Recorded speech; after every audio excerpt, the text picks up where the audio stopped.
সারাদিন বাড়িতে বসে থাকা, কাজ নাই কাম নাই। যেদিন থেকে এই বাড়িতে বিয়ে হয়েছে সেদিন থেকে যদি একদিনও সুখ পাই, জীবনটা চলে গেল।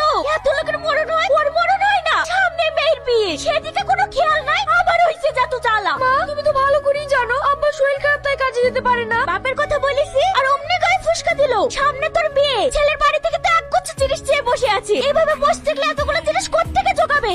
আব্বা, তুমি এই শরীর নিয়ে কোথায় গেছো? আব্বা, দেখ দেখ আসছে শেঠ সাহেব, কদিন থেকে তো কোনো পাত্তা নাই। মালিক তো বলছে অন্য লোক খুঁজতে। এইসব লোকলি কাজ হয়? হ্যাঁ, আবার শুনছি নাকি মেয়ের বিয়ে। কিভাবে যে উদ্ধার হবো ওপর আল্লাহ জানে।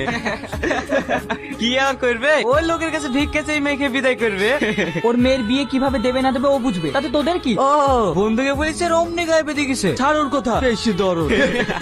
দুদিন থেকে কোথায় ছিলি? দুদিন থেকে কোথায় ছিলি? তোকে আর কাজ করতে হবে না। বাবু, সামনে মেয়ের বিয়ে। তো আমি কি করবো? যা এখান থেকে, তোকে আর কাজ করতে হবে না। কি ব্যাপার, ছেলের বিয়েতে খুশি না মনে হচ্ছে? খুশি আর অমনি হবে? বিয়েতে শুধু মেয়েটাই দিয়েছে, তাছাড়া কানা করে কিছুই দেয়নি। জানি বৌদি, ওই বাড়ির পাশেই দুধ দিতে যায় রোজ। গ্রামে সে চিনতে মেয়েটার বিয়ে দিয়েছে। ওর কোনো কিছু দেওয়ার মতো সামর্থ্য আছে নাকি? গোপাল তো আমার ছেলের পরিচয়। ওই লোককে কত করে বললাম ওই বাড়িতে বিয়ে দিও না। যদি আমার একটা কথা শুনি, লোকের ছেলের বিয়েতে কত কি দেয়, আর আমার ছেলের বিয়েতে যদি একটা কানা করে পাই। টাকার কথা কিছু ভাবলি? না। অত ভাবনা চিন্তা কিছু নাই। তোর শ্বশুরকে গিয়ে বলগা তুই দোকান দিতে চাস, তোর টাকা লাগবে। অনেকবার বলেছি, দিচ্ছে তো আর না। শুধু একটাই কথা, কোথায় পাবো? আবার গিয়ে বলে দেয় এবার যদি টাকা না দেয় ওই মেয়েকে ওই বাড়িতে রেখে চলে আসবি। ওরকম মেয়ে আমাদের দরকার নাই। কি ব্যাপার, কি চাই? 2 টাকার মাংস নিতাম। ঠিক আছে, দাঁড়ান, এই নাও।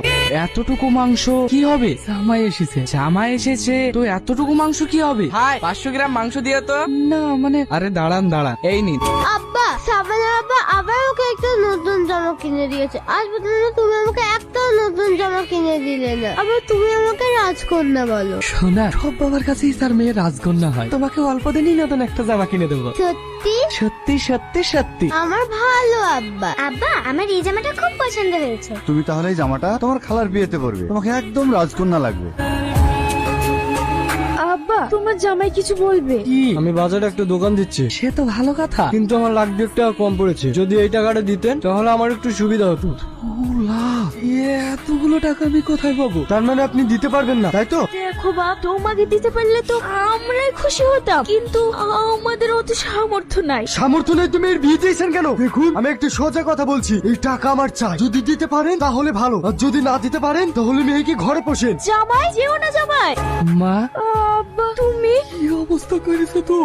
আব্বা, ওরা আমাকে টাকা যেহেতু দিতেই পারলো না, ওই মেয়েকে ওখানে রেখে আসতে পারতে। নিয়ে আসার কি দরকার ছিল? ওর চেহারা ধুয়ে ধুয়ে পানি খাবো নাকি? দেখেন মা, আমার আব্বা গরিব মানুষ, অসুস্থ, কোনো কাজ কেউ করতে পারে না। আর তাছাড়া আপনারা সবকিছু জেনেই বিয়ে দিয়েছে। আমার আব্বা এতগুলো টাকা কোথায় পাবে? মা, ভালো করে মা, টাকা দেওয়ার বেলা নেই, আর মুখে মুখে কথা।